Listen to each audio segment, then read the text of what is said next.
రాజ్యాంగం ప్రకారం మతం మారినప్పటికీ కూడా సర్టిఫికెట్లలో పుట్టిన మతం పేరే రాయిస్తున్నారు. మరి ఇది చట్టరీత్యా నేరమా?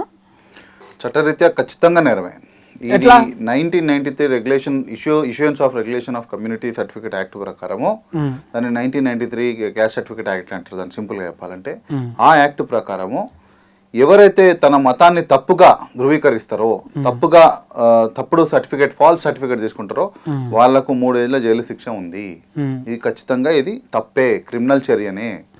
కాబట్టి ఎప్పుడైనా కూడా మతం మారి ఇంకో మతం అంటే వాళ్ళ పూర్వ మతం ఇంత, ఫర్ ఎగ్జాంపుల్ ఇప్పుడు ఏదైతే సుప్రీంకోర్టు జడ్జిమెంట్ వచ్చిందో సెల్వరాని విషయంలో, మద్రాస్ హైకోర్టు సంబంధించి అప్పీల్లో సుప్రీంకోర్టు జడ్జిమెంట్లో ఆమె వాస్తవానికి ఆమె క్రైస్తవురాలు. ఆమె 3 నెలలకే, పుట్టిన 3 నెలల వయసులోనే ఆమె క్రైస్తవం స్వీకరించింది. ఆమె బాప్తిజం లిస్టులో ఆమె పేరు కూడా ఉంది ఆ సంబంధిత చర్చ్లో. ఎప్పుడైతే ఎంఆర్ఓ గారు ఆమెకు సర్టిఫికెట్ ఇవ్వడం కుదరదు అని చెప్పారో ఆమె హైకోర్టుకి వెళ్ళింది. హైకోర్టు కూడా వాస్తవానికి మీరు అంటే వాళ్ళ తండ్రి గారు హిందూ అని చెప్పి చెప్తుంది, వాస్తవానికి వాళ్ళందరూ కూడా మతం మారిపోయారని చెప్పి ఎంఆర్ఓ గారు వాళ్ళు ఇవ్వలేదు.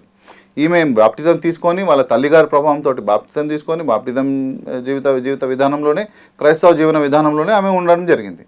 సో ఆమె ఉద్యోగాలకు వచ్చేసరికి మాత్రం, ఆమె అప్లై చేసుకోవడానికి వచ్చేసరికి మాత్రం ఎస్సీ సర్టిఫికేట్ అడిగింది. ఇది ఎంతవరకు కరెక్ట్? వాస్తవానికి అది నువ్వు ఏ మతం అయితే నమ్ముకొని పోయినావో ఆ మతంలో ఆ దేవుడిని, ఆ మత విశ్వాసాలను కూడా మోసం చేయడమే. నువ్వు ఏ మతానికి సంబంధించినటువంటి రిజర్వేషన్లు తీసుకుంటున్నావో ఆ మతానికి సంబంధించిన రిజర్వేషన్లు కూడా, ఆ మతాన్ని కూడా మోసం చేయడమే.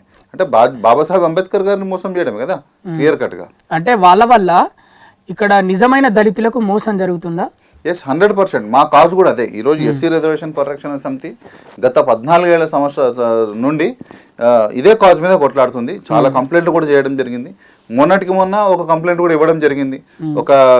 ఇక్కడ బాలాపూర్లకు సంబంధించినటువంటి ఒక లేడీ ఉంది. ఆ లేడీకి సంబంధించి వాళ్ళు మదర్ అండ్ డాటర్ ఇద్దరు కూడా క్రిస్టియన్స్. వాళ్ళ చుట్టుపక్కల ఒక 1000 మందిని మతం మార్చిరు కూడా. వాళ్ళు హిందూ ఎస్సీ సర్టిఫికేట్ మీద వాళ్ళు ఉద్యోగం, మంచిగా ప్రభుత్వ ఉద్యోగం చేసుకుంటూ వాళ్ళ పబ్బం గడుపుకుంటున్నారు. కానీ పొద్దున్న లేస్తే మళ్ళీ క్రైస్తవం సంబంధించినటువంటి యాక్టివిటీస్ చేస్తారు. వాళ్ళు హార్డ్ కోర్ క్రిస్టియన్స్. ఇంకా చెప్పాలంటే వాళ్ళు క్రైస్తవానికి సంబంధించినటువంటి జీవిత ఆచార విచారాలు, పూజలు, పండుగలు దాంట్లోనే ఉంటారు. కానీ సర్టిఫికేట్ మాత్రం ఎస్సీ హిందూ ఉంటుంది. ఈరోజు కులగణన ఏదైతే జరుగుతుందో, కులగణనలో కూడా మేము ముఖ్యంగా ఈ రాష్ట్ర ప్రభుత్వాన్ని డిమాండ్ చేసేది ఏంటంటే కులగణనతో పాటు మతగణన కూడా జరగాలి. ఎవరు ఏ మతంలో ఎంతమంది ఉన్నారు.